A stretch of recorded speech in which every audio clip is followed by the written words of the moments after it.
Hindi lang puro depensa. Sabi pa dyan, gamitin ang tabak ng Espiritu. Capital letter E. Sword of the Spirit.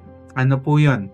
Walang iba kundi ang salita ng Diyos. Kaya napakahalaga po na punong-puno tayo ng Word of God sa ating buhay.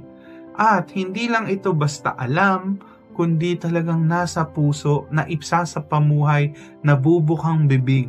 At sa panahon ng labanan, mga kapatid, ito po yung ating pangtaga kay Satan. Ito yung ating panglaban, Word of God. Remember when Satan deceived Jesus, if you are the Son of God, make this stone as your bread.